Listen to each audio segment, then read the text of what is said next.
Vous avez probablement déjà été curieux de créer des sites web, mais toutes ces lignes de code vous font peur, n'est-ce pas? Le HTML et le CSS sont à la base de presque toutes les pages web sur Internet et ils sont incroyablement faciles à apprendre. Vous avez juste besoin d'un bon professeur avec la bonne approche. C'est là que j'interviens. Je m'appelle Mathieu Moulumba. Je suis ingénieur d'études dans le spatial en système embarqué et développeur web. Je suis immensément passionné par ce que je fais. Il y a peu de temps, j'étais comme vous.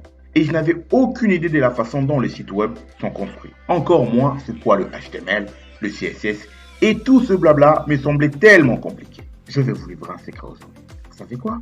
La conception des sites web est vraiment très simple. Et j'adore transmettre aux gens ce que je sais. Je me mets toujours à la place de la personne complètement novice dans la matière, en mettant en place la meilleure approche pour lui transmettre mon savoir. Tout au long de cette formation, vous serez guidé étape par étape. Vous passerez du statut de débutant à un concepteur de site web confiant qui dispose tous les outils nécessaires pour commencer à construire vos propres sites web, qu'ils soient personnels ou professionnels. Vous n'avez pas besoin d'expérience pour suivre ces cours. Et si vous avez déjà des connaissances en HTML et CSS, alors cette formation sera un excellent rafraîchissement de mémoire sur toutes les bases que vous aurez pu négliger ou oublier. Je vous apprendrai les secrets de web designer et vous deviendrez également confiant dans votre capacité à lire, écrire et coder vos propres sites web en HTML, CSS et un peu de JavaScript. À la fin de cette formation, un certificat vous sera livré, attestant que vous avez terminé cette formation avec succès. Alors qu'attendez-vous? Inscrivez-vous! Stay tuned!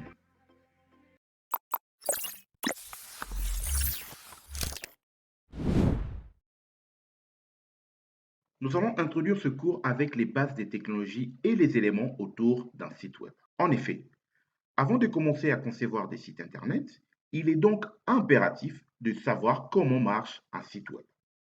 Nous allons faire un petit voyage dans le monde du développement web pour comprendre son fonctionnement. Les sites Internet sont composés de lignes de code. Mais quoi comme type de code? Et on va utiliser quel langage de programmation et quel est son rôle? Nous allons répondre à toutes ces questions dans cette introduction. Nous verrons également c'est quoi un client et c'est quoi un serveur. Nous parlerons également des différents types de sites Internet, les sites statiques et les sites dynamiques. Nous allons aborder la notion du front-end et du back-end. Pour le code, nous parlerons du HTML, le CSS, le JavaScript, le PHP, le jQuery et le Bootstrap. Donc pour commencer, nous allons voir comment marche un site web. Surfer sur Internet est un échange entre un client et un serveur. Le client, c'est nous. Et notre outil par excellence, c'est notre navigateur web. Car il va nous permettre de voir le site web depuis un ordinateur, un smartphone ou une tablette. Il existe plusieurs navigateurs. Le Chrome, Opera, Explorer, Firefox, etc. Le serveur, c'est un ordinateur puissant qui stocke les sites web. C'est là que se trouvent tous les fichiers du site web auquel on veut accéder. Son but, c'est de servir le client, d'où le nom de serveur. Pour communiquer entre le client et le client accède à un site en utilisant son adresse URL. En français, localisateur uniforme de la ressource. On peut décomposer une adresse URL en plusieurs parties. La première partie, le HTTPS, ensuite etc school, comme le cas pour notre plateforme, et vous avez cours. Donc on l'a décomposé en trois parties. On va commencer avec le HTTPS.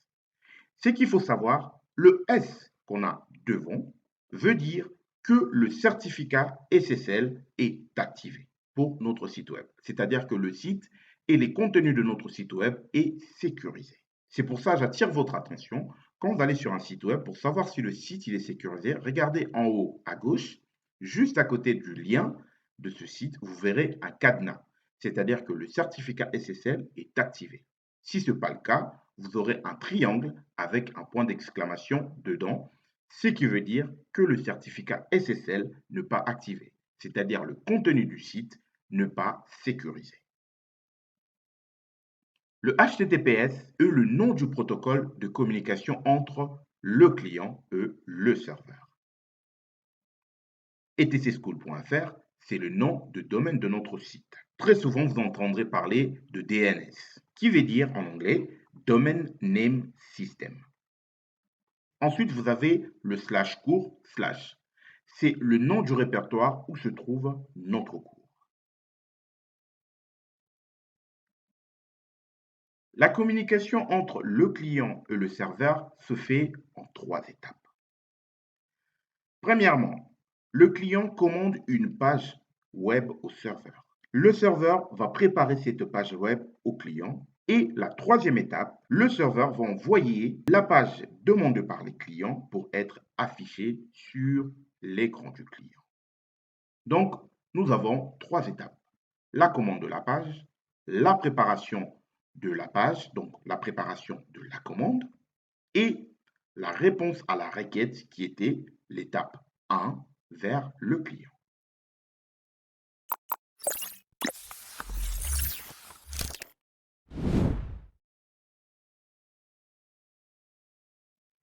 Nous allons maintenant parler de la différence entre un site statique et un site dynamique. Il faut savoir qu'il existe différents types de sites web, les sites statiques et les sites dynamiques. Nous allons d'abord voir c'est quoi un site web statique. Le fonctionnement d'un site statique est très simple. Avec un site statique, chaque page a un fichier HTML stocké dans le serveur. Alors, quand le client veut afficher une page, il envoie une requête et le serveur renvoie la page HTML demandée par le client. En effet, ici le rôle du serveur est très simple, d'où le terme statique, car le document existe et il est enregistré dans le serveur. On utilise des sites statiques lorsqu'on a besoin de présenter des informations et là on parle des sites vitrines. Avec un site dynamique, le processus est différent car le fichier HTML n'existe pas encore dans le serveur. En effet, le fichier HTML sera généré en fonction des paramètres que le client va lui envoyer. Vous allez envoyer des paramètres de façon consciente, comme par exemple sur Facebook. C'est un site dynamique car les contenus sont personnalisés en fonction des paramètres envoyés par l'utilisateur. Ainsi, le processus avec un site dynamique se passe en 3 étapes. 1. Le client envoie une requête personnalisée, comme par exemple pour notre plateforme, chercher un cours dans la barre de recherche. 2. Le serveur analyse ces paramètres et il va générer un fichier HTML. Admettons sur notre plateforme ETC School, vous faites une recherche en ciblant une catégorie. Ce dernier va générer le fichier HTML afin de vous fournir les informations des cours qui correspondent à cette catégorie. Troisièmement, le serveur va envoyer la page HTML générée pour être affichée du côté du client. Notez ceci, pour qu'un site dynamique puisse exister, il a besoin d'un langage appelé le langage serveur, donc le PHP, qui est le langage le plus utilisé dans le monde comme langage serveur. Le script PHP peut avoir besoin de stocker des informations. Prenons par exemple, quand vous vous inscrivez sur la plateforme ETC School, les informations que vous fournissez pour créer votre compte doivent être stockées quelque part. Dans ce cas de figure, on les enregistre dans une base de données. Dans la plupart des temps, c'est le MSQL. Pour résumer, une base de données est un ensemble de fichiers dans lesquels les données sont stockées de façon organisée. Il existe plusieurs systèmes de bases de données, mis à part le MSQL. Il y a également le Oracle, le Microsoft SQL Server et tant d'autres.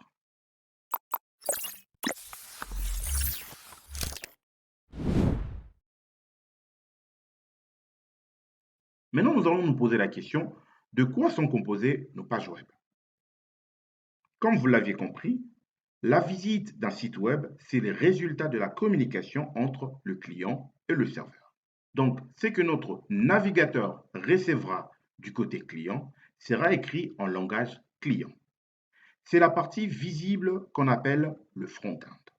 Tout le travail qu'effectuera le serveur avant de nous envoyer la réponse à notre requête sera écrit en langage serveur. C'est donc la partie cachée appelée la partie back-end. Maintenant, nous allons nous poser la question, qu'est-ce que c'est le front-end? Le front-end, c'est la partie du code qui est reçue par le client. Le client, c'est bien notre navigateur web qui nous permet de surfer sur Internet. C'est comme un traducteur. Il reçoit un code qu'il interprète et nous le montre sous forme visuelle. Le code client que notre navigateur peut comprendre est composé de trois langages. Le HTML, c'est un langage composé des tags, en français balises. Il va nous permettre de représenter la structure de notre page web.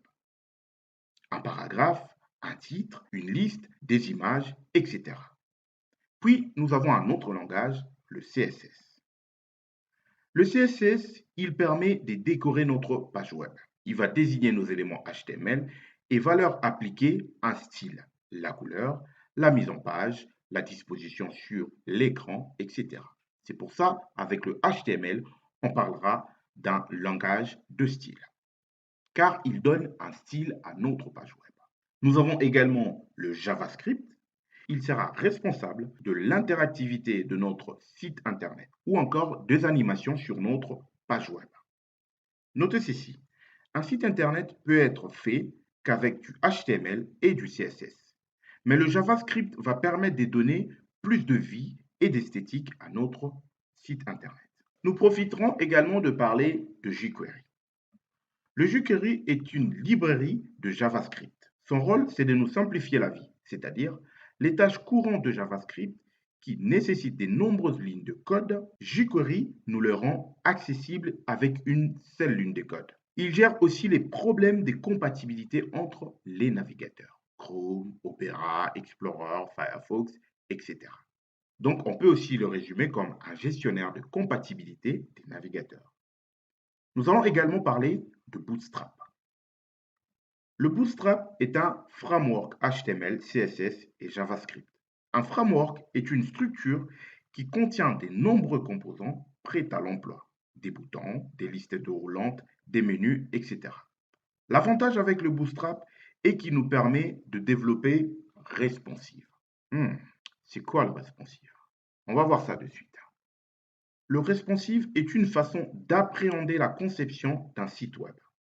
En effet, comme vous l'aviez constaté sur l'image devant vous, cela permet de rendre un site web flexible, qui soit adapté automatiquement à la taille d'un écran, c'est-à-dire qu'il s'organise différemment depuis un smartphone, une tablette ou un ordinateur.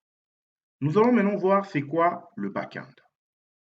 Comme nous l'avions introduit tout à l'heure, c'est la partie du code exécuté par le serveur. Il s'agit du travail qu'il réalise avant de les envoyer à notre navigateur, donc le client. Il existe de nombreux langages serveurs. Le PHP. Avec ce langage, vous trouverez une très grande communauté sur Internet et il est très simple d'utilisation, surtout pour les débutants. Vous avez également comme langage serveur le Python, mais aussi le Java. Alors, lequel choisir et lequel est le meilleur? Cela dépendra de vos connaissances en programmation. En effet, si vous avez déjà manipulé un de ces langages de programmation, vous serez plus à l'aise avec. Comme conseil, choisissez un langage auquel vous êtes sûr de trouver facilement de l'aide en open source ou proche de vous. Moi, personnellement, je vous conseillerais du PHP. Bon, je crois que nous avons fait le tour des informations de base qui sont importantes avant de commencer à concevoir un site web. Nous allons maintenant commencer à coder. Vous ne serez pas du tout déçus, rassurez-vous, car tout au long de cette formation, nous allons apprendre à concevoir différents types de sites Internet avec du HTML, du CSS et un peu de JavaScript pour animer quelques éléments de notre page web. Allez, à très bientôt. Stay tuned.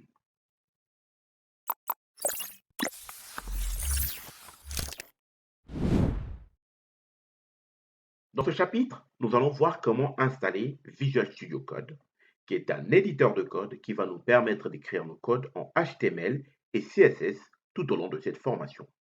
Sachez-le qu'on peut l'utiliser pour d'autres langages de programmation, comme par exemple le JavaScript, le Python et bien d'autres. Il existe également d'autres éditeurs de code, comme par exemple Atom ou encore PyCharm pour du Python. Donc, si vous le désirez, vous pouvez utiliser l'éditeur de code que vous souhaitez. Mais nous, dans notre cas, pour cette formation, nous allons utiliser Visual Studio Code. Donc, pour cela, vous allez sur votre navigateur. Moi, je vais sur la barre de recherche Google et vous allez taper Visual Studio Code.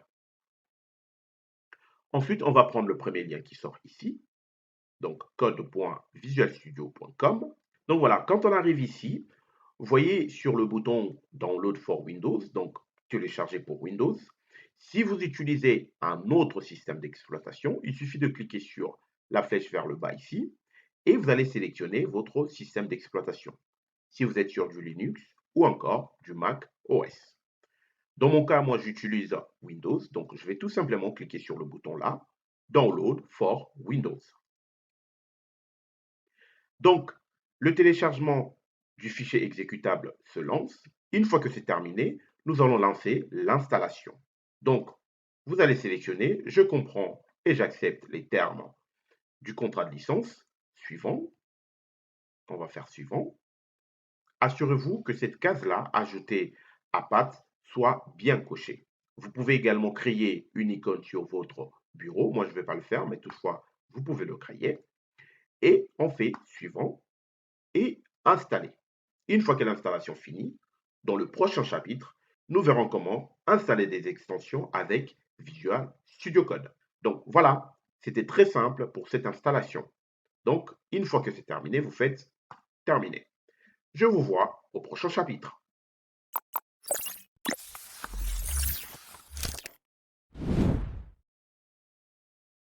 Nous voici dans ce second chapitre. Je sens que nous allons effectuer un très beau voyage à travers HTML et CSS. Quand vous lancez Visual Studio, après l'installation, normalement, il doit se lancer tout seul. Si ça ne se fait pas, vous le lancez à partir de votre bureau, si vous avez créé l'icône, ou encore dans le menu Windows. Ici, vous pouvez voir, en fait, c'est des fichiers récents. Donc, j'ai dû désinstaller et réinstaller Visual Studio Code. Que tout ceci ne vous fasse pas peur. Vous allez voir, vous allez très vite prendre en main cet espace de travail. Là où nous allons plus passer le temps, c'est avec cet Explorer. Ici, avec l'Explorer, vous allez avoir tous les fichiers ici, donc le fichier .html ou encore CSS de votre conception. Maintenant, ce que nous allons faire ici, nous allons voir comment installer des extensions. Donc, c'est ici que nous allons passer plus de temps. Donc, vous verrez tous vos fichiers en HTML et CSS qui seront listés ici. Ça, c'est pour faire des recherches dans vos fichiers. Donc, ça, on ne va pas s'en occuper. On va venir ici, c'est le Marketplace. Donc, on va profiter directement d'installer des extensions.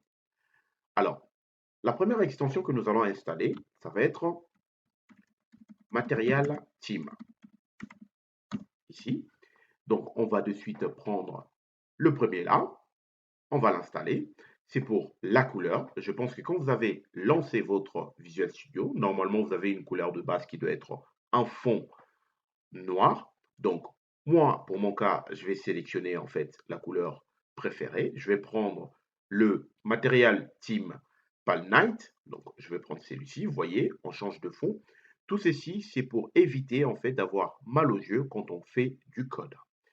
Ici, on va faire des filtres pour enlever la couleur bleue. La couleur bleue, c'est la couleur qui attaque davantage les yeux. On essaie d'adoucir la couleur de fond. Alors, la deuxième extension que nous allons installer, c'est celui qui est juste au-dessus, Material Icon Theme. En fait, il va nous permettre ici d'identifier chaque langage de programmation avec un icône. Donc, pour le CSS ici, on aura CSS. Et si on regarde pour le HTML, il doit être quelque part, le H5.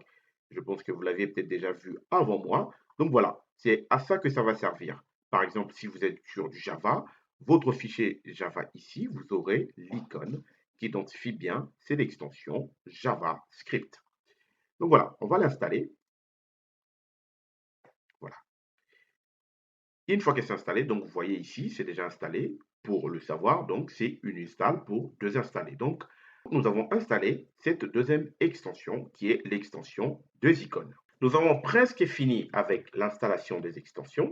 Le dernier que nous allons installer, ça va s'appeler Live Server. Le Live Server va permettre également, comme vous l'entendez, c'est un serveur en live qui permettra de tester ces codes HTML et CSS. Donc, vous voyez ici, vous avez votre code et en parallèle, vous pouvez directement le visualiser à travers une adresse IP, la conception de votre site web. Donc, pour cela, on va faire installer. Voilà, c'est fini. Et si jamais, une fois que vous avez fait vos installations, admettons peut-être que vous voulez revenir sur vos extensions, changer peut-être le fond ici. Si cette fenêtre se ferme, ce que vous avez à faire, vous allez dans Paramètres ici en bas et vous avez dans Commande palette, vous pouvez trouver le couleur de votre theme. Dans le prochain chapitre, vous allez écrire votre premier code en HTML avec des tags. C'est parti!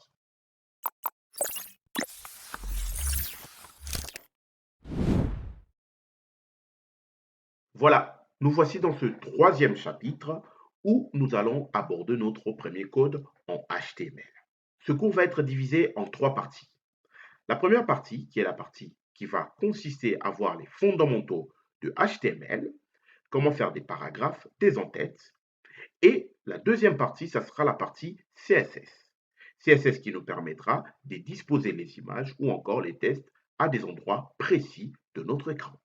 Et pour finir, nous aurons toute une série de conceptions de sites, de pages web, etc. Donc, ici, la première des choses que nous allons faire un Open Folder. Donc, ça va nous permettre également de créer un dossier où nous allons travailler dedans. Donc, on fait Open New Folder. Je vais le mettre sur mon bureau. Ici, je vais créer un nouveau dossier que je vais nommer HTML, HTML et CSS. Vous pouvez le nommer comme vous le voulez. Et je vais le sélectionner. Et ensuite, je fais sélectionner le dossier. Je vais fermer cette page. Donc, comme vous le voyez, il est ici le dossier qu'on vient de créer. Donc, la première des choses qu'on va faire ici, on va faire un New File. Ici, c'est pour créer un nouveau fichier. Là, c'est pour créer un nouveau dossier. Et ça, c'est pour rafraîchir l'Explorer.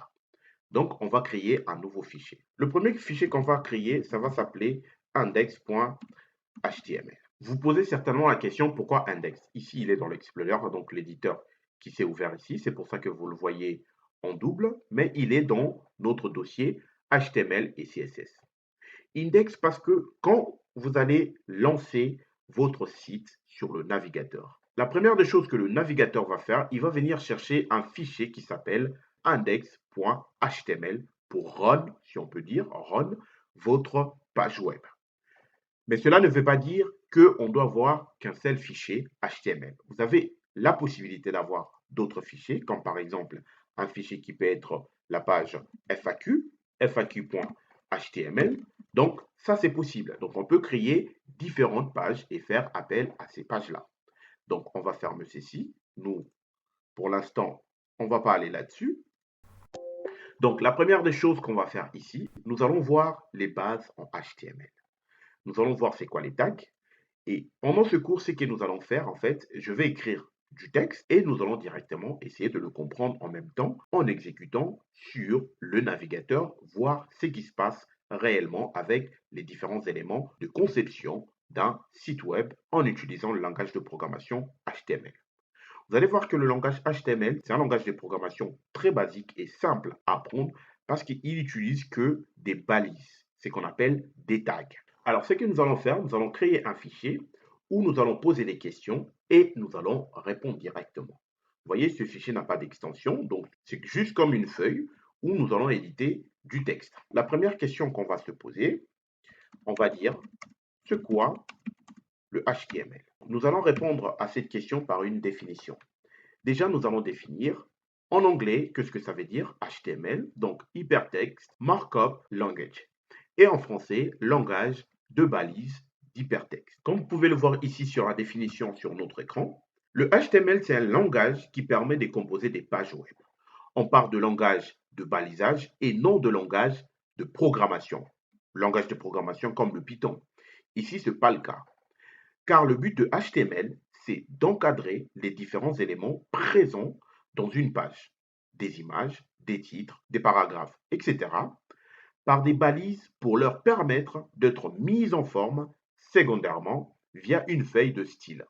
Ici, quand on parle d'une feuille de style, on va maintenant parler de CSS, car c'est le CSS qui va nous permettre de savoir où disposer nos éléments de notre page web. Donc, pour leur donner du sens. Voilà pourquoi quand on parle de HTML, on parle d'un langage de balisage, donc des tags. On n'utilise que de tags.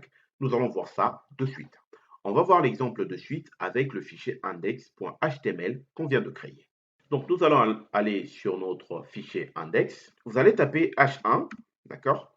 H1, fermé et balise. Donc, avec HTML, il y a un process pour écrire du texte ou encore les éléments qui doivent figurer sur notre page web. C'est pour ça qu'avec HTML, on parlera d'un langage de balisage.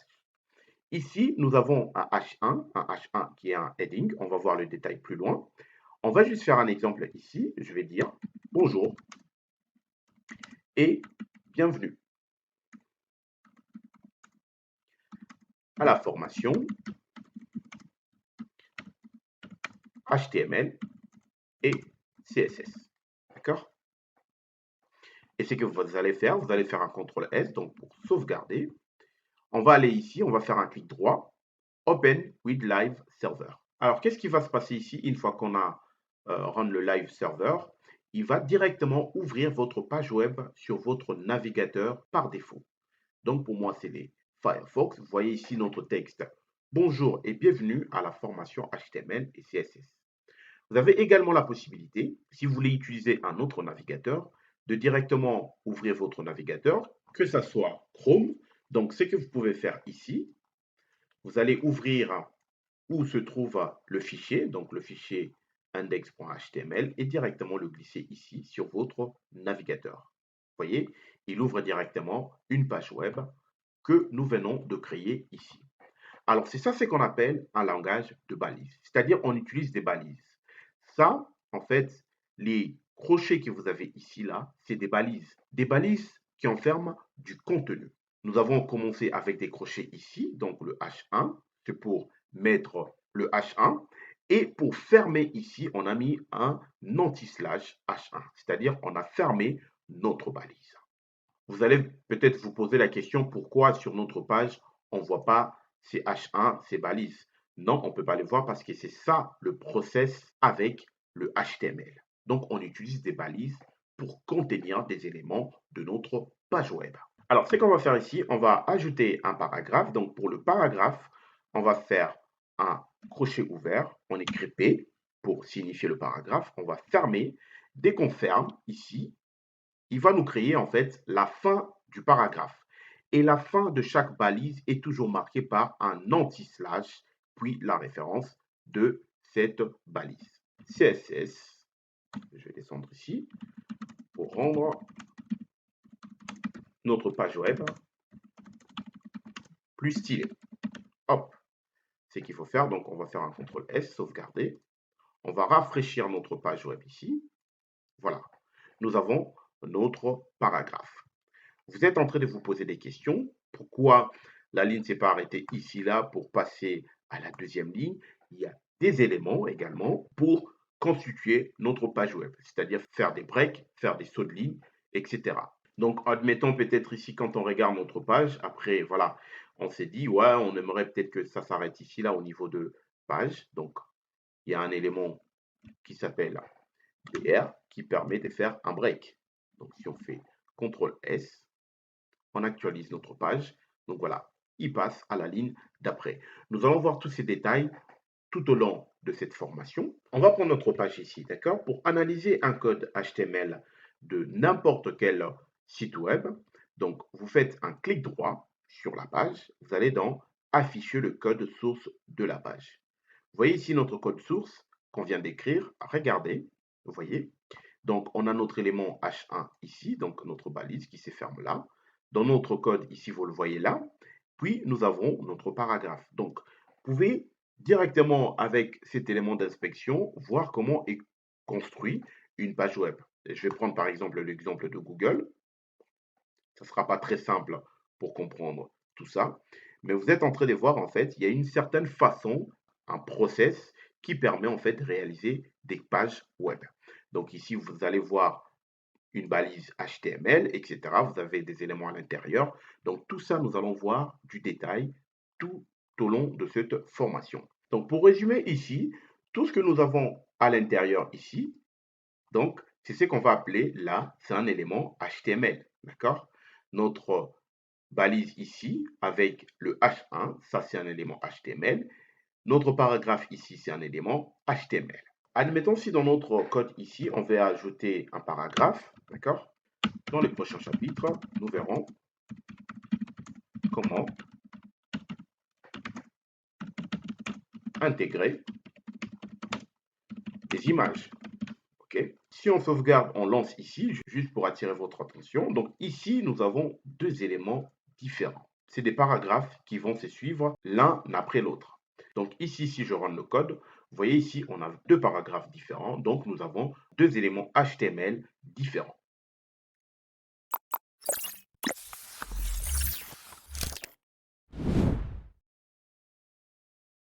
Maintenant, nous allons aborder les éléments importants que nous rencontrons sur tout type de site web. Ici, vous avez une certaine structure. Donc, je vais supprimer tout ceci. Vous allez voir ici, donc je vais sauvegarder ça. Ce qu'on va faire, on va aller sur Google. Si je lance l'analyse de notre page Google ici, vous allez voir ici, vous avez un doctype HTML. On va voir quels sont tous ces éléments qu'on rencontre trop souvent sur des pages web. Donc, il y a une certaine structure dans une page web. Alors, c'est quoi le doctype? Je vais mettre en commentaire ici, donc hashtag. Le doctype permet d'informer, on va dire, informer au navigateur, donc que ce soit Google ou que ce soit Chrome ou etc. Donc, d'informer au navigateur qu'il s'agit, on va mettre égal, qu'il s'agit bien d'un doc ou d'un fichier du type HTML. Donc voilà, c'est pour ça que vous voyez ce doctype, donc doctype HTML. Si je reprends la page de Google ici, vous voyez de suite là, il y a un doctype HTML. Donc il s'agit bien d'une page de type HTML. Alors pour ce qui concerne cet élément HTML ici, donc lui ce qu'il fait en fait, il enveloppe tout le contenu de notre page web. D'accord? C'est-à-dire comme vous pouvez voir ici, il commence ici avec un HTML et il se termine par un HTML, donc anti-slash HTML. Donc, c'est comme une grande balise, si on peut le dire, parce qu'à l'intérieur, on a différents éléments qui vont être à l'intérieur. C'est un peu comme on avait vu tout à l'heure avec notre paragraphe, par exemple le P, d'accord? Nous avons mis du texte, d'accord? C'est plus ou moins pareil. Il y a du contenu dedans, donc il englobe tout le contenu. Mais ici, c'est vraiment le contenu entier de notre page web.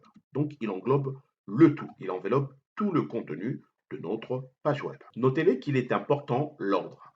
C'est-à-dire, si ici, au lieu de fermer notre page web ici, et qu'on venait le fermer de suite là, donc la page ne va pas fonctionner comme il se doit. Donc, il est important de tenir rigueur sur l'ordre à laquelle on dispose les éléments sur notre page web. Ensuite, nous allons avoir cet élément head ici, d'accord? Ici, nous allons mettre les éléments que le visiteur ne pourra pas voir. C'est-à-dire, nous allons mettre par exemple la connexion avec nos fichiers CSS ou JavaScript. Donc, il nous permet de faire des liens ou encore des éléments que le visiteur ne pourra voir. Voilà. Ici, le méta, donc, c'est qu'il faut retenir ici, c'est le UTF-8. Le UTF-8, en fait, il permet d'inclure tout type de caractères en fonction de langue. C'est-à-dire, il inclut du japonais, du chinois, tout ce que vous voulez. Tous les caractères dans différentes langues qui existent. Et ici, nous avons là où nous allons mettre notre titre. Comme vous pouvez le voir, your title. Donc ici, ça va être le titre de notre page web. Ici, on va peut-être l'appeler page.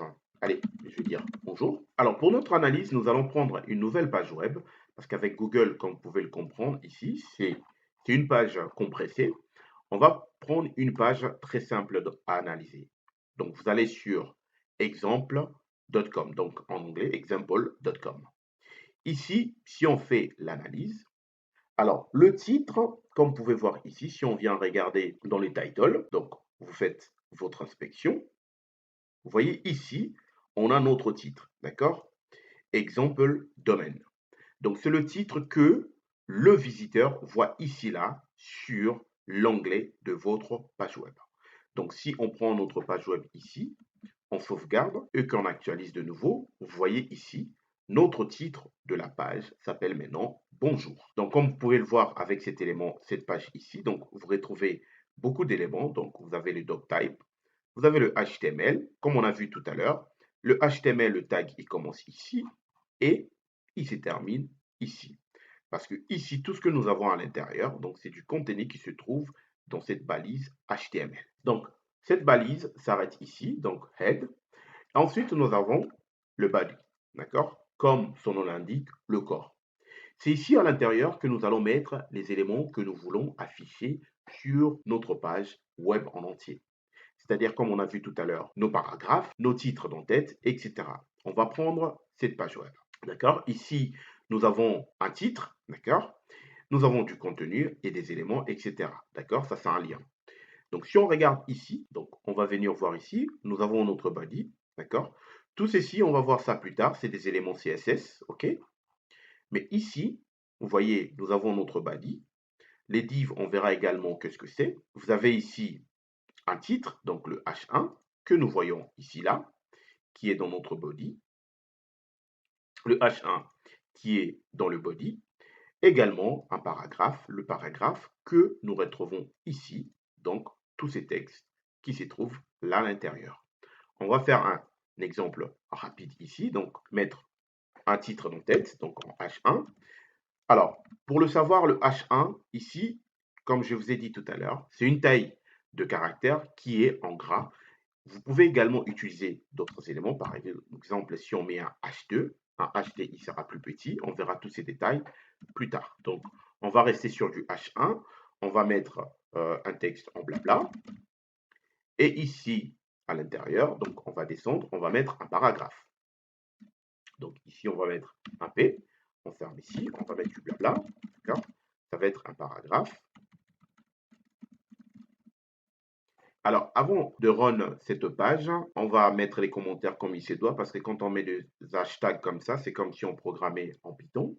Donc, avec le HTML, pour mettre un commentaire, vous faites un crochet, vous mettez le point d'exclamation et vous mettez le tiré du 6 deux fois. Vous voyez ici, il prend tout en commentaire. Donc, pour fermer, vous venez là, vous mettez deux fois le tiré du 6 et vous le fermez. On va faire pareil pour les autres. Nous allons quand même modifier ce texte et on va actualiser notre page. Et si nous prenons cette page qu'on est en train d'analyser, donc exemple domaine, vous regardez ici, vous allez voir à l'intérieur ici, on a mis des éléments de lien. D'accord? C'est l'élément qu'on a ici là qui nous envoie vers une page. Donc si je clique dessus, ça nous amène sur cette page-là. Donc je vais revenir en arrière. Alors qu'est-ce qu'on voit ici? C'est-à-dire qu'il y a un élément HTML ici qui contient un lien vers un site internet. C'est ce que nous allons voir dans le prochain chapitre. Nous verrons également comment insérer des images avec des liens qui dirigent vers des sites internet. Donc pour résumer, il est important de connaître la structure d'une page web HTML. Comme vous avez vu ici, nous avons vu différents éléments qui vont nous permettre déjà de commencer à construire des pages web très simples. Nous avons vu à quoi sert le doctype qui permet d'informer au navigateur le type. Ici, il s'agit d'un doc HTML. Ensuite, nous avons la balise HTML, d'accord? La balise qui va contenir tout le contenu de notre page web.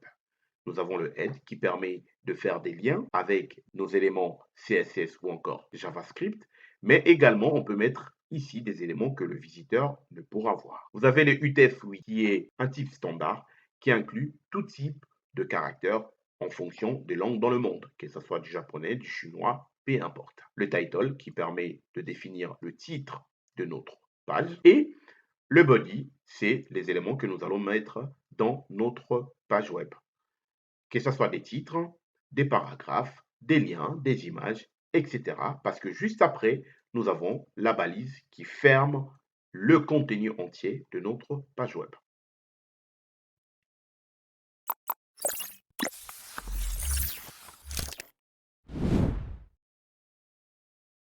Dans ce chapitre, nous allons parler des entêtes et des paragraphes. Nous allons voir quelques spécificités importantes qui vont vous permettre de capturer l'attention d'un visiteur sur votre page web. Dans les chapitres précédents, nous avons vu comment faire les entêtes. Nous avons vu que le H1 nous permet d'avoir des tailles de caractères gras comme ça sur une page web. Mais il en existe 6 au total. Donc, on va aller voir les 6. On va faire du copier-coller ici. Donc, voilà. Donc, on a le H1, on a aussi le H2, le H3, on a également le H4, on l'avait deviné, le H5 et le H6. Si on sauvegarde notre HTML ici, donc on va actualiser, vous voyez qu'est-ce qui se passe. En fait, en partant de H1 jusqu'au H6, en fait, on est sur l'ordre décroissant en taille. D'accord? Mais ils sont tous en gras. C'est-à-dire que le H1 est plus grand que le H3 ou encore le H4 ou le H6.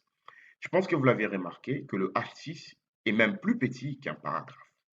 Donc, il est important, je pense, sur votre page web, s'il y a des éléments ou encore des titres que vous voulez mettre en grand ou souligner, il est donc important de savoir cette spécificité concernant l'entête. Alors, ce qu'il ne faut pas confondre ici, vous voyez, on a un paragraphe. Un paragraphe est différent de l'entête. L'entête, ça va être comme quoi? Ça va être un titre, ça peut être un sous-titre, c'est-à-dire que vous pouvez faire vos titres en 1 ou en H2 et faire les sous-titres en H3 ou en H4.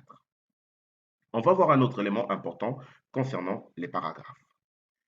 Pour ce qui concerne les paragraphes, ici, on a vu que un tag de paragraphe, donc on commence par un P, qui se termine par un anti-slash P.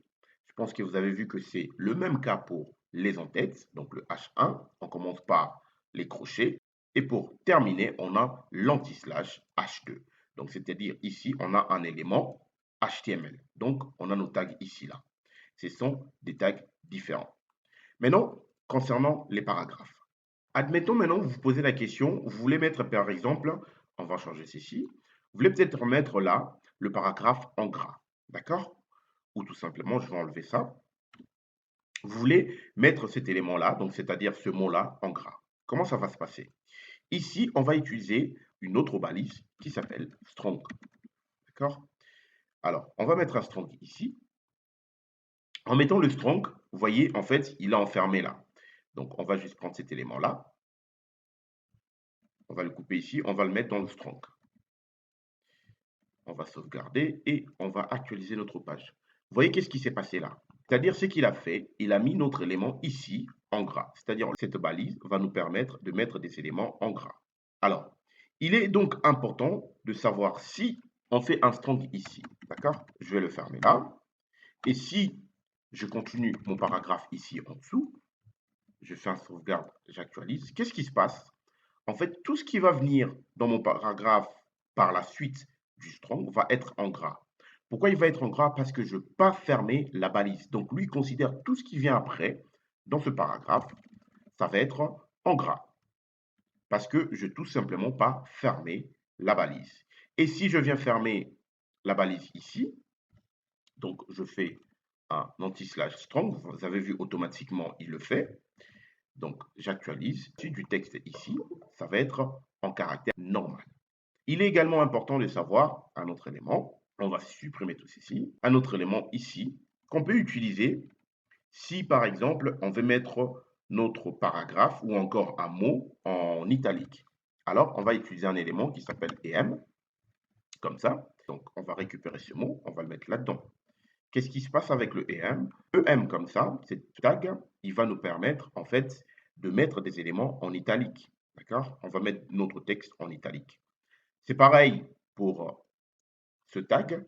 Si derrière on vient mettre du texte et qu'on ne ferme pas la balise, c'est-à-dire tout ce qui va venir après va être en italique.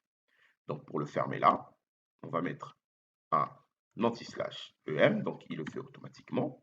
Donc voilà, c'est-à-dire qu'on a ici à partir de balise jusqu'à là avec notre blabla. Donc on a fermé notre élément ici, on a fermé le tag et tout ce qui vient après, donc c'est en caractère normal. Alors ce qu'il faut également savoir, ici avec le HTML, le H1, le H2 jusqu'au H6 ou encore les paragraphes, les tailles que nous avons ici, en fait, c'est des tailles prédéfinies dans HTML. Juste avec du HTML comme ça, on ne peut pas modifier ces tailles-là.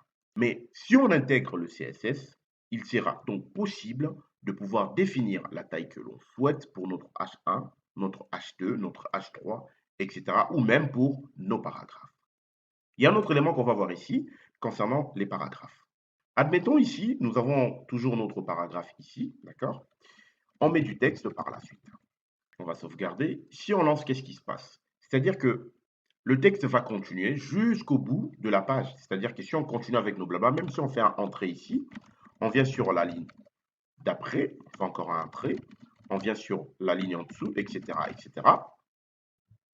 Qu'est-ce qui va se passer en fait? Lui, il va le faire à la suite, c'est-à-dire qu'il considère que le paragraphe, il continue, donc il va le faire.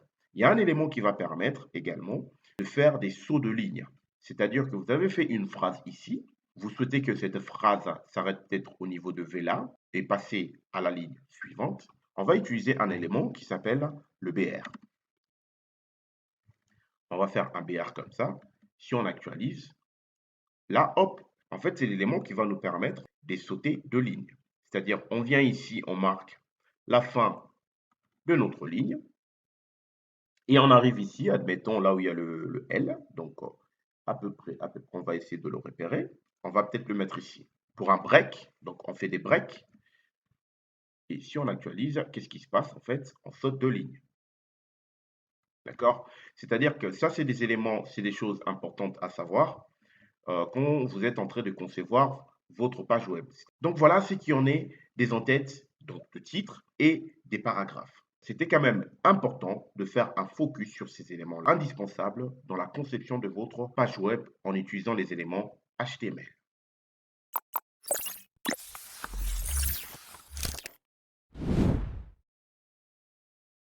Dans ce chapitre, nous allons maintenant aborder les listes.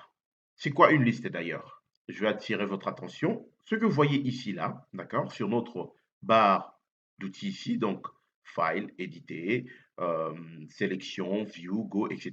Ça, c'est une liste. Mais derrière, on a rajouté des éléments CSS et JavaScript qui permettent d'avoir des animations comme ça. Mais il faut savoir que tout part sur base d'une liste en utilisant des éléments HTML. Ce que je vais faire, je vais supprimer tout ceci. Alors, il faut savoir qu'une liste, c'est construit en deux étapes. On a deux types de listes. On a des listes qu'on appelle des listes ordonnées. Alors, liste ordonnée, pour les créer, c'est quoi une liste ordonnée? Donc, ça va être une liste qui va être ordonnée de 1, 2, 3, 4, 5, etc. Donc, on a les listes ordonnées. Alors, pour les listes ordonnées, ça s'est construit en deux étapes. D'abord, on spécifie quel type de liste c'est. D'accord? OL, qui veut dire en anglais Ordered List, et en français, liste ordonnée. Et une fois qu'on a construit la balise comme ça, d'accord? Maintenant, on va mettre les éléments de notre liste. Et pour cela, on va utiliser les LI. Comme ça, LI. Et si on met LI, je vais mettre le texte ici. On va mettre HTML. Je vais prendre la même chose ici. Je vais faire un copier-coller là. Je vais mettre CSS. Je vais faire la même chose, copier-coller. Et je vais mettre, par exemple, ici, JS pour JavaScript. Je vais sauvegarder. Et qu'est-ce qui va se passer ici? Nous avons une liste ordonnée. D'accord? C'est-à-dire 1, 2, 3, etc. Avec une liste ordonnée ici, si admettons là, on fait un copier-colle, on vient remplacer quelque chose par-dessus ici, on va peut-être mettre coding. En fait, automatiquement, il va le remplacer, il décale. D'accord? C'est toujours une liste ordonnée, ça reste une liste ordonnée. Donc, pour résumer, pour créer une liste ordonnée, on spécifie la balise, donc ça s'est fait en deux étapes. On spécifie le type de balise, donc OL pour Ordered List, liste ordonnée en français. Et on va venir mettre les éléments de notre liste, toujours avec des balises ouvrantes et fermantes. Et ici, pour les éléments qui vont être dans notre liste, on utilise des balises LI. On a également les listes non ordonnées. Pareil, les listes non ordonnées, c'est construit aussi en deux étapes. Mais on ne va pas utiliser la balise OL. Cette fois-ci, on va utiliser une balise qui s'appelle UL. Donc, pour liste non ordonnée. En anglais, unordered list. Pareil, ça va être la même chose.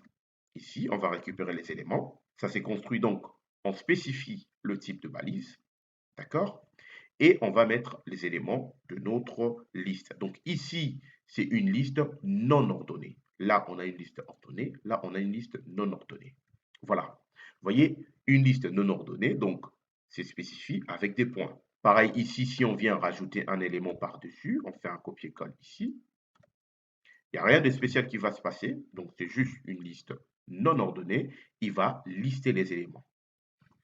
Alors, maintenant, ce qui est aussi important de savoir sur HTML, c'est important de mettre du commentaire. Parce que vous voyez, au fur et à mesure qu'on avance, vous allez avoir des lignes et des lignes, des lignes de code. Donc, si vous fermez aujourd'hui votre travail et que vous revenez au bout de 2 semaines, vous allez être dans un premier temps perdu. Donc, il est donc important de mettre des commentaires. Tout au début, on avait vu comment mettre les commentaires ici. Donc, ici, on a une liste ordonnée. Alors, pour mettre un commentaire, on va mettre le crochet ici, ouvrant, point d'exclamation. On va mettre le tiret du 6 deux fois. Et là, il faut automatiquement, il ferme. Donc, on va dire ici, c'est une liste. D'accord? Et là, pareil, on va récupérer là. Et on va dire ici que ça, c'est une liste non ordonnée.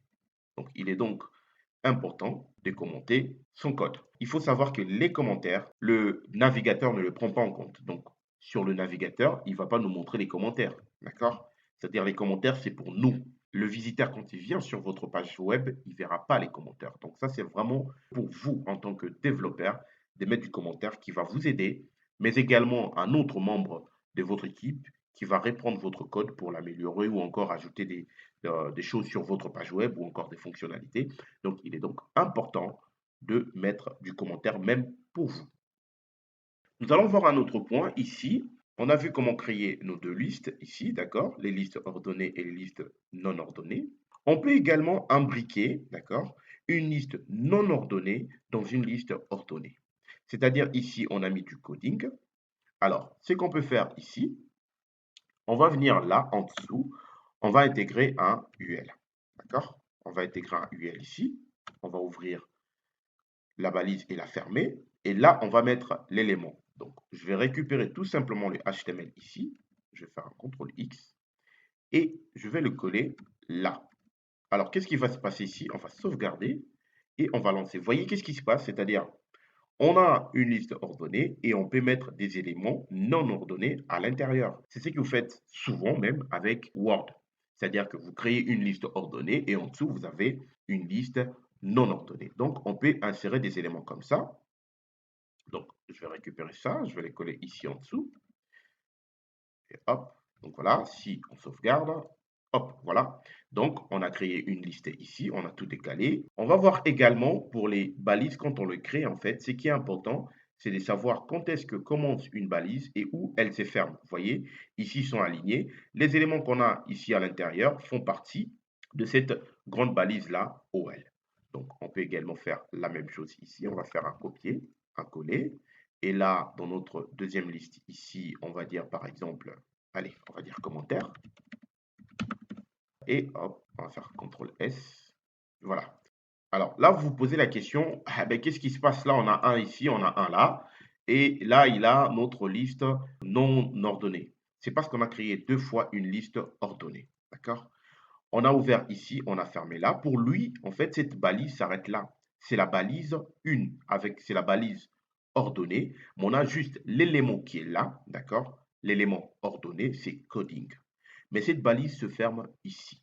Et on ouvre encore une deuxième balise ordonnée et qui se ferme là. Donc, si on veut avoir coding en 1 et commentaire en 2, ce qu'on a à faire, en fait, on ne ferme pas la balise ici.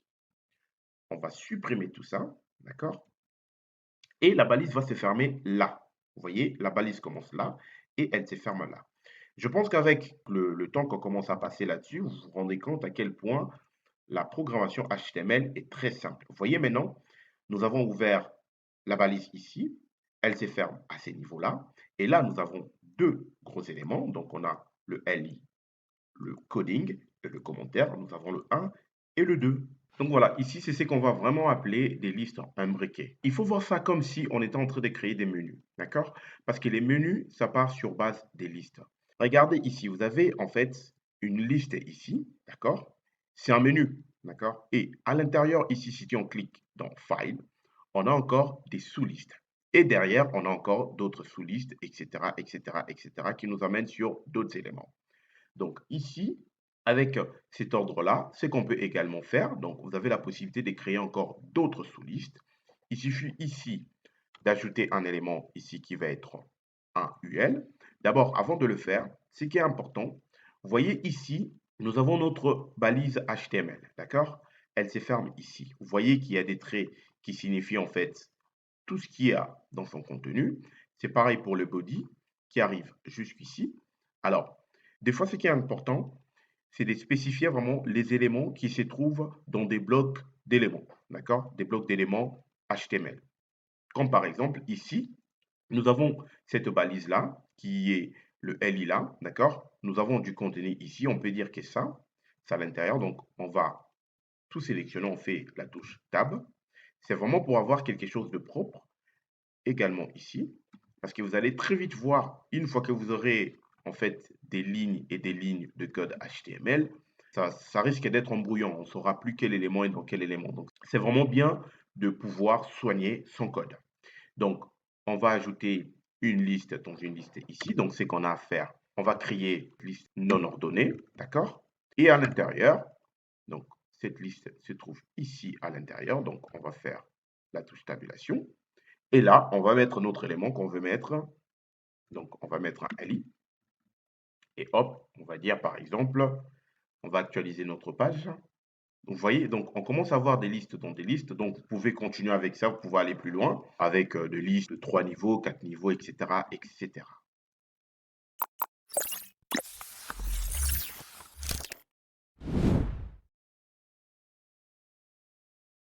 Dans ce chapitre, nous allons approfondir la notion de liste ordonnée. Nous allons voir qu'en fait, il est possible de paramétrer notre liste ordonnée, d'accord, en spécifiant quel type d'ordre on veut avoir, c'est-à-dire en utilisant quel type de caractère. Ici, vous avez vu que avec les listes ordonnées, quand on fait nos éléments LI, de base, on a 1, 2, 3, etc. et tout. D'accord? Donc, je vais supprimer tout ceci. Donc, on va garder que nos listes ordonnées et on va enlever ça également. Je vais actualiser. Ici, vous voyez, avec une liste ordonnée OL, on a quoi? On a 1, 2, 3, etc. OK? On peut se poser la question, admettons, si on voulait faire notre liste avec, par exemple, deux lettres, on peut voir que à l'intérieur de chaque balise ici, OL, pour les listes ordonnées, on peut mettre des paramètres. OK? Comme par exemple, on va faire le premier test. Ici, de base, qu'est-ce qu'on a? On a des décimaux. Donc, 1, 2, 3, etc. Donc, vous allez voir, en fait, de base, ici, on a quoi comme paramètre? Style, OK? On va faire style ici. Et le style, on va demander liste. Qu'est-ce qui se passe ici? Quand on tape liste, il nous dit en fait liste style type, OK? Ça, c'est pour spécifier le type de style qu'on va utiliser. Vous voyez, quand on fait entrer, on a différents styles, OK? On va sélectionner décimal. Si on sélectionne décimal ici, on va venir donc notre élément qui se termine là. Si on fait un CTRL S, qu'est-ce qui se passe? Donc, on a des décimaux. Mais on peut également ici changer le style. Okay. Donc, pour changer les styles, admettons qu'on veuille mettre des zéros devant. On va supprimer là. On va avoir décimal, on va mettre tiré. Donc, on a le décimal leading 0. D'accord? Leading ici, en fait, on va avoir le 0 qui va être devant le décimal qu'on va utiliser. Je vais faire un CTRL S. Si j'actualise, qu'est-ce qui se passe? On a un 0 devant ici. Parce qu'on a spécifié le style. Avec les listes ordonnées, vous avez des bases comme style de type des décimaux. Donc, vous pouvez les spécifier comme on vient de le faire ici. On a mis un 0 devant. On a également d'autres styles. On va utiliser le style upper. Si on actualise, qu'est-ce qu'on a ici? En fait, on a des lettres romaines. OK? Ici, upper, c'est pour avoir un caractère majuscule. On a également le lower. On actualise. Ici, on a des caractères minuscules. D'accord?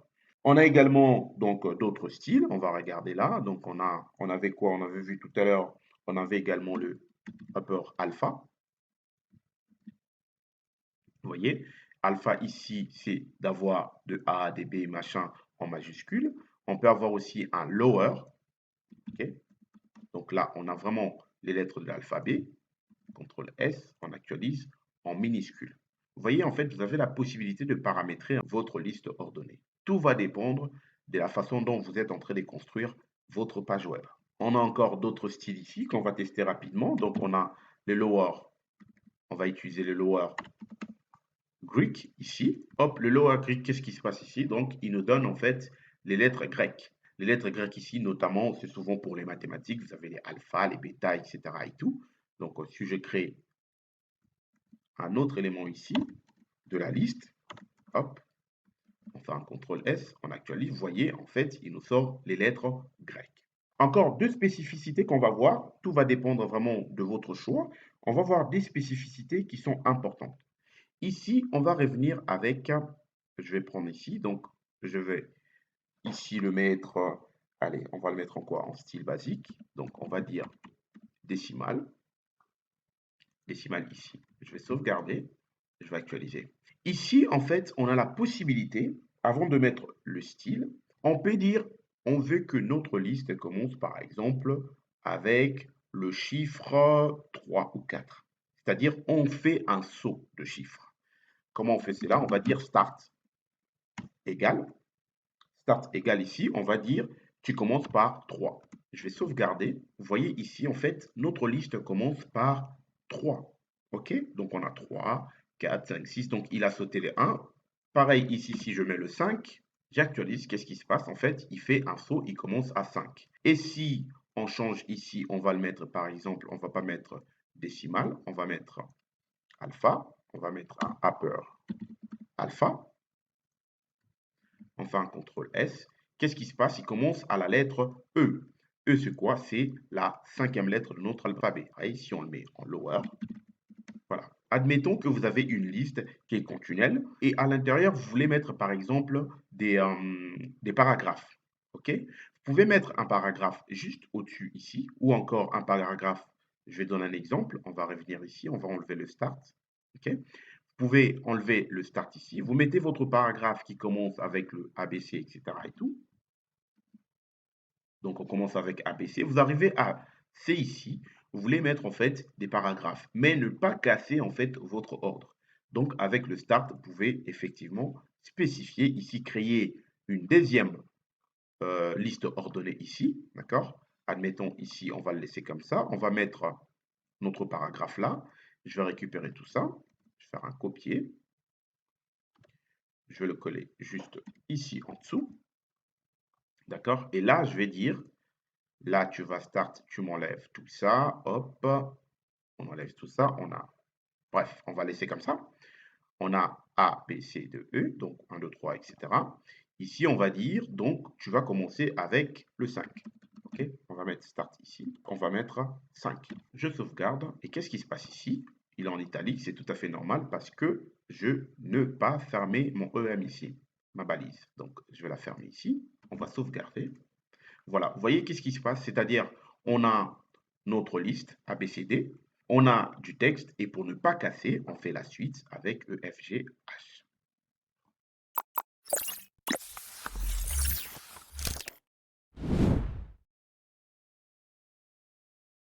Dans ce chapitre, nous allons voir comment insérer une image sur une page web.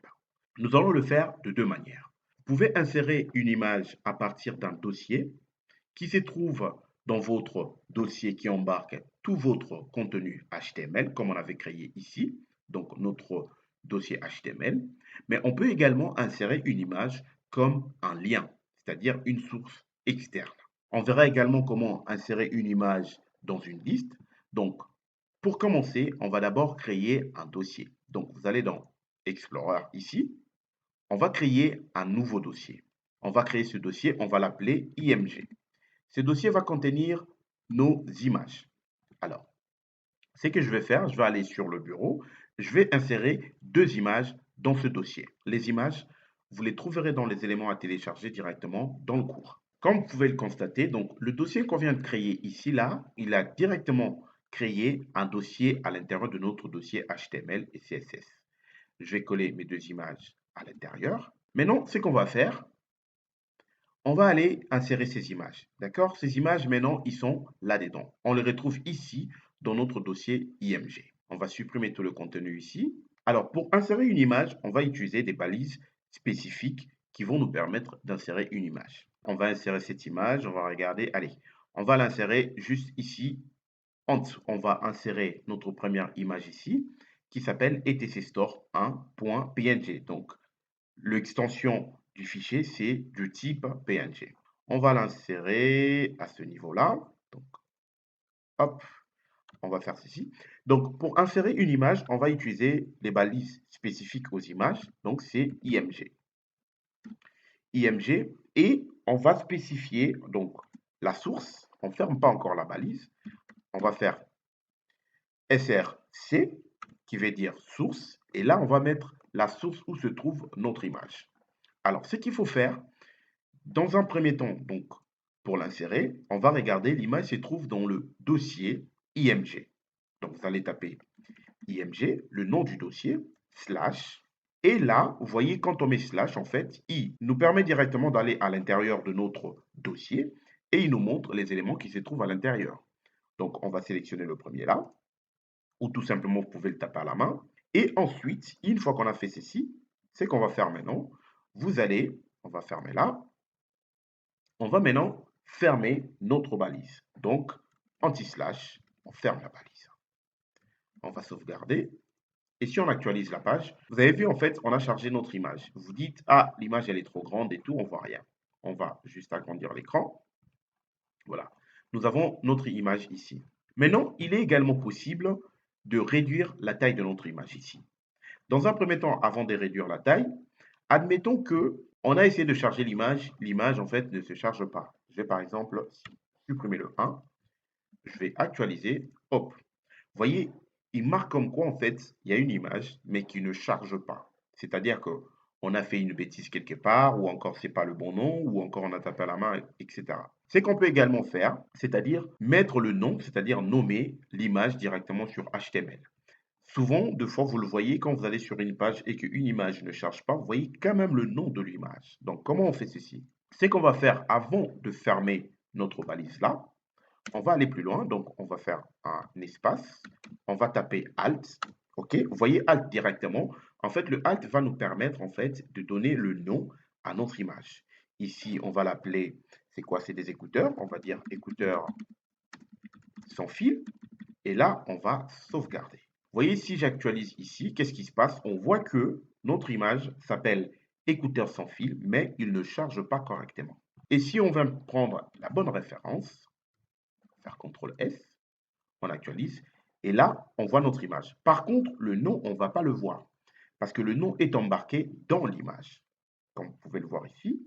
Donc, on a embarqué le nom dans notre image. Bon, maintenant, on s'est dit, l'image qu'on vient d'insérer, elle est trop grande. Donc, on a du mal à le voir sur l'écran. Donc, ce qu'on va faire ici, vous voyez là, on peut ajouter des paramètres. Je vais descendre ici pour voir correctement l'écran. On peut ajouter quoi? On peut ajouter donc la largeur et la hauteur, c'est-à-dire on peut le paramétrer. Ici, c'est des tailles basiques, comme on a pris l'image en brut. Maintenant, on va spécifier qu'on ne veut pas que cette image soit aussi grande, on va réduire la taille. Donc pour la largeur, on va faire appel à width et on va spécifier sa largeur en pixels. Et je vais par exemple lui donner une largeur de, allez, on va dire 200 px en pixels. Et plus loin, je vais faire appel à height, donc sa hauteur. Je vais également le mettre par exemple, allez, à 300 px ou inversement. Donc je crois que l'image est plus large. On va le mettre à 200. Là, on va sauvegarder, on va actualiser notre page. Vous voyez qu'est-ce qui se passe ici? Donc, on a notre image qui vient d'être réduite. Réduite avec les paramètres que nous avons insérés ici, donc la largeur et sa hauteur. Alors, sachez-le, il est également possible d'insérer une image dans une liste. Donc, on va le faire ici. On va enlever tout ceci, on va supprimer tout ça. On va créer notre image ici, on va le mettre dans une liste. Donc, on va faire une liste d'images. On va récupérer l'élément LI. Hop, et là, on va récupérer tous les éléments ici, là. Donc, notre image ici, on va le mettre ici à l'intérieur. Et on va créer une deuxième liste ici. Je vais faire un CTRL V et je vais changer le nom ici. Donc, je vais prendre la deuxième image qui est etc Store 2. On va sauvegarder. Et si on actualise, qu'est-ce qui se passe? Vous voyez ici, voilà, l'image ici avec les paramètres ici, donc ça ne le fait pas trop. C'est une image qui est plutôt longue en taille. Vous voyez, donc on a nos points ici qui spécifient que voilà, il s'agit bien en fait des éléments d'une liste. Je vais changer la taille de celui-ci, je vais le mettre à 200 là. Et là, je vais le mettre à 400. Voilà, donc vous voyez comment on peut insérer une image à partir d'un dossier. Donc c'est quelque chose que vous allez faire très souvent. De créer, c'est important, de créer un dossier dans notre dossier de travail, espace de travail, de créer un dossier qui va contenir toutes les images de notre page web. Vous pouvez également créer un autre dossier, peut-être l'appeler vidéo ou VD, qui va contenir les vidéos que vous voulez insérer sur votre page web. On va voir ça par la suite du cours. Donc voilà. Maintenant, on va voir la deuxième méthode pour insérer une image à partir d'un lien externe. Donc ici, nous avons vu comment insérer l'image à partir d'un dossier qui se trouve dans notre espace de travail. Maintenant, on va voir comment insérer une image à partir d'un lien externe. Donc pour cela, je vais vous inviter de suite à aller sur un site qui s'appelle Pixabay. Alors, Pixabay, c'est un site qui va vous permettre d'avoir des images de très belle qualité, des images qui sont gratuites. C'est-à-dire que ces images-là, si vous les utilisez sur votre site internet, sur votre page web, eh ben, il n'y a personne qui viendra vous voir pour vous dire vous n'avez pas le droit de les utiliser. Donc, j'attire votre attention. Attention quand vous allez chercher des images sur Google, la majorité des images sont copyright, donc ils sont protégés par les propriétaires. Donc, il faut faire attention de ne pas récupérer n'importe quelle image sur Google et les mettre sur votre page web. C'est pour ça que je vous invite, en tant que développeur, vous aurez besoin d'une bibliothèque d'images. Donc là, on est sur une bibliothèque d'images qui s'appelle Pixabay, c'est 100% gratuit. Toutes les images que vous allez trouver là-dessus. Alors, on va aller chercher une image ici. On va juste taper coding. Donc, c'est par thématique. Quand vous arrivez ici, vous avez image. Vous pouvez trouver aussi des vidéos, des illustrations, etc. Donc, nous, on va chercher une image. On va juste taper coding. Alors, hop, hop, hop, hop, hop, hop. Alors, si on veut prendre cette image, donc, on va sélectionner l'image. OK? On arrive ici, vous avez la possibilité ou soit de télécharger directement l'image, mais nous, on veut insérer l'image à partir de son lien externe, donc à partir du lien de l'image dans ce site de Pixabay. Alors, comment ça se passe? Ici, on va supprimer tout ça, donc on va enlever, ça va pas être une liste. On va revenir avec un élément IMG tout court. Donc, c'est qu'on va faire ici, on va supprimer ça. Hop, hop, hop. Voilà. On va faire IMG. Ensuite, on va dire, on va spécifier la source. Et la source, ça va être quoi? La source, ça va être notre image externe ici. D'accord? Notre lien. Donc, on va faire un clic droit, copier l'adresse de l'image. On va copier l'adresse. Donc là, on vient de copier l'adresse URL de l'image. Et on va venir le coller ici. Vous voyez, c'est un peu long. Allez, on va faire entrer ici pour avoir notre écran en entier. Donc là, on vient de coller l'URL de notre image. On va faire un Alt. On va l'appeler quoi? On va l'appeler Coding PC, par exemple. Et on va fermer notre balise ici, image. Donc, vous voyez là, c'est une autre méthode d'insérer une image. Donc, on l'insère directement via un lien externe. Donc, si je reviens ici, j'actualise ma page, l'image ne charge pas. Pourquoi? Ah, tout simplement parce qu'on a fait entrer ici. D'accord? On va revenir. Donc, si on a attaché, hop, on fait CTRL S. Hop, là, on a notre image chargée. Attention, tout à l'heure, c'est que je viens de faire ici parce que c'est un lien continu, d'accord? Le fait de faire entrer ici, c'est comme si on introduit un élément, comme on avait vu tout à l'heure. On a le nom de notre image, mais on a notre image qui ne se charge pas, d'accord? Parce que ici, j'ai mis l'espace. Donc, je fais un entrée. Vous voyez, l'image ne se charge pas. Donc, on va revenir ici. C'est juste parce que vous ne voyez pas l'écran en entier. Donc, c'est pour ça que je fais cela. Donc, voilà. Vous voyez ici, donc, on a chargé notre image. Hop, on a l'image de notre lien externe. OK? Par contre, je vais tirer votre attention. Si jamais on supprime cette image, c'est-à-dire que sur votre site, pareil, vous n'aurez plus l'image parce que le lien ne va plus exister. Et pareil, s'il y a une erreur dans le lien, comme on vient de voir tout à l'heure, votre image ne va pas non plus se charger. Donc, ce qu'on peut également faire ici, donc on peut intégrer les éléments. Donc, on peut mettre l'épaisseur, on va dire 300 pixels et on va mettre à 200 PX. CTRL S, on va actualiser, hop, on a notre image ici. Donc voilà, pour résumer, on a vu comment insérer une image à partir d'un dossier qui se trouve dans notre espace de travail.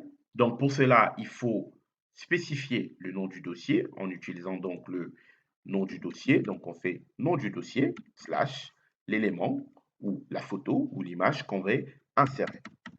Puis nous avons vu donc cette seconde méthode qui permet directement d'insérer une image à travers un lien externe. Je vous retrouve dans le prochain chapitre.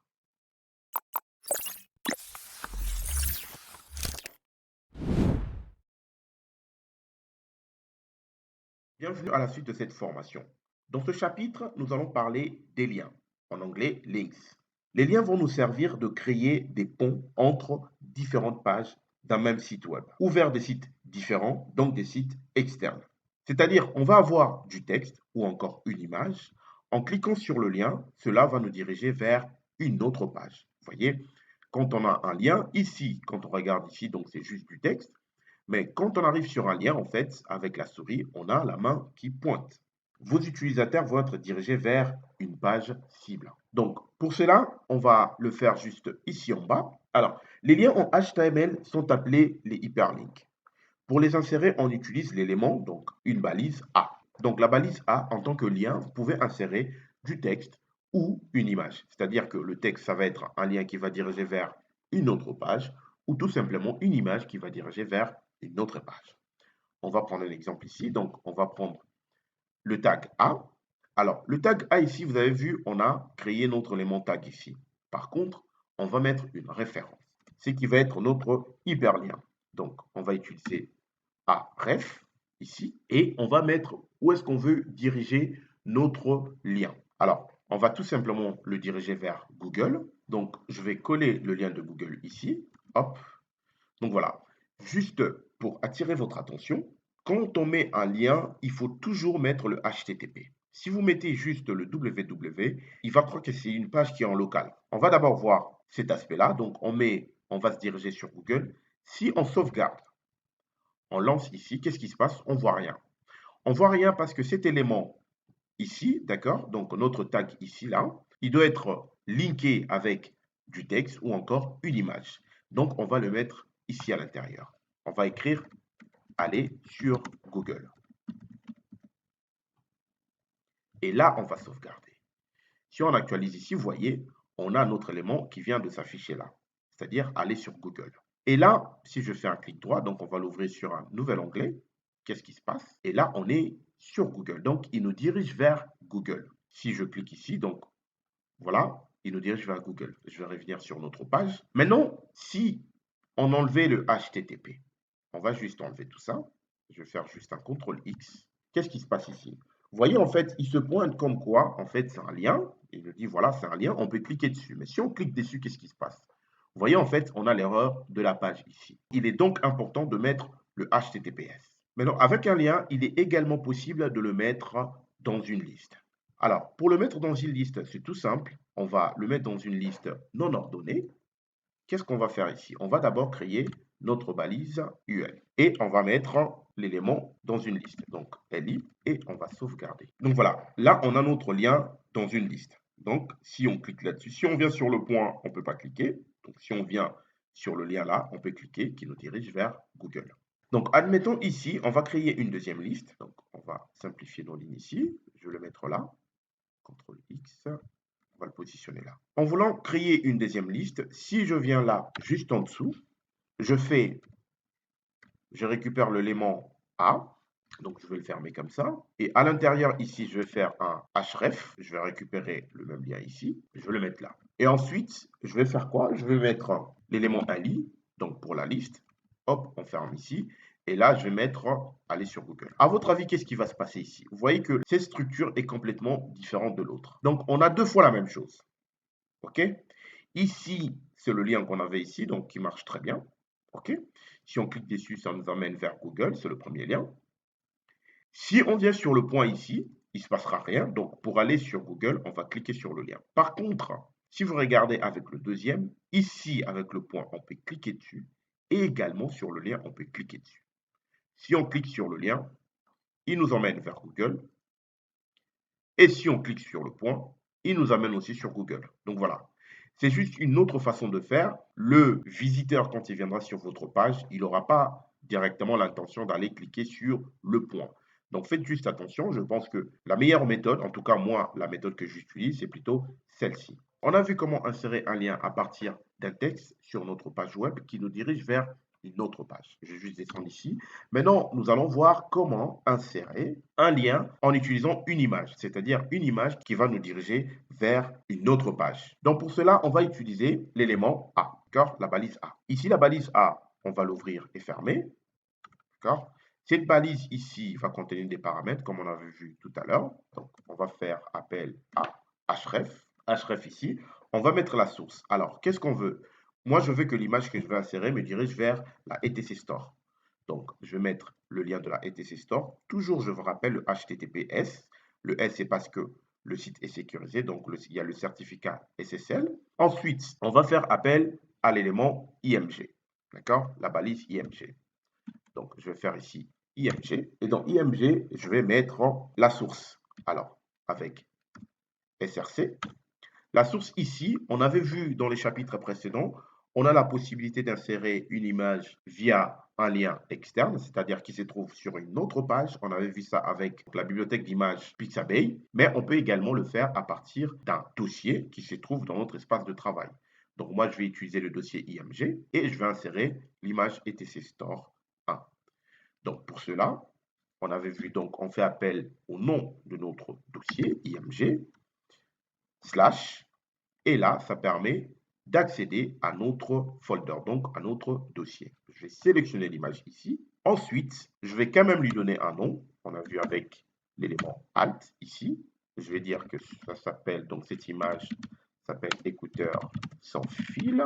Et là, je vais fermer mon IMG. Donc, anti-slash, je ferme mon IMG. Voilà. Donc là, il me signifie bien que mon IMG est fermé. Et ici, on a la balise A qui est aussi fermée. On va sauvegarder et on va actualiser. Voilà. Là, on a l'image qui vient d'être insérée. D'accord? L'image est trop grande, mais si on clique dessus, il nous dirige bien sur le site de la etc store. OK?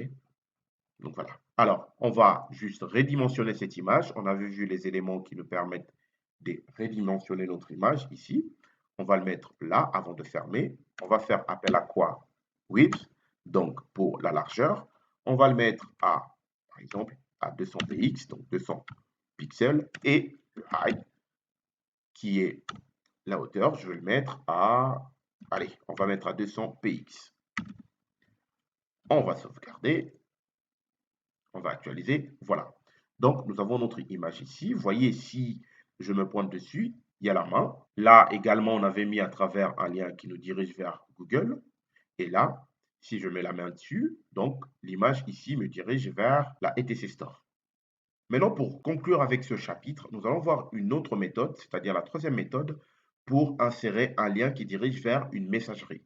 Je pense que vous l'aviez souvent remarqué sur de pages web, vous avez des liens comme par exemple Contactez-moi, et quand vous cliquez sur ce lien, il vous dirige vers la messagerie par défaut sur votre appareil, que ce soit sur votre téléphone, si vous êtes sur du Android, il va automatiquement vous envoyer vers Gmail ou encore sur votre PC si vous êtes sur du Windows, ça va être du Office.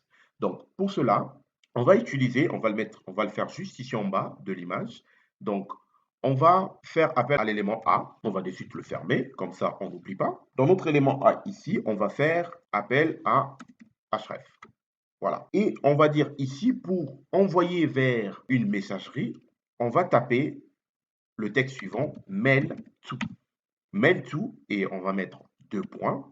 On va entrer l'adresse email. Je vais par exemple entrer l'adresse email de mon portfolio. Et ici à l'intérieur, je vais mettre du texte.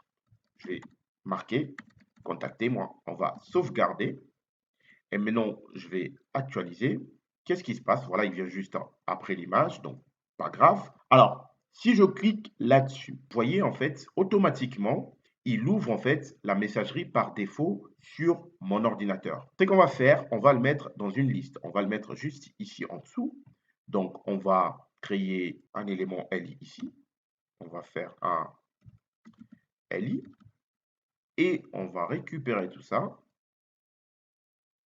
faire un CTRL X et on va le mettre ici à l'intérieur. Et on va sauvegarder. Le code, pour l'instant, on ne s'occupe pas encore à traiter proprement le code, mais on est vraiment sur les bases. On voit un peu comment tous ces éléments marchent. Donc, on va sauvegarder et on va actualiser. Voilà. Donc là, on l'a intégré dans une liste. Donc, on a utilisé tout simplement les balises LI. Okay. Donc, pareil ici, si je clique là, il ouvre directement la messagerie par défaut sur mon ordinateur.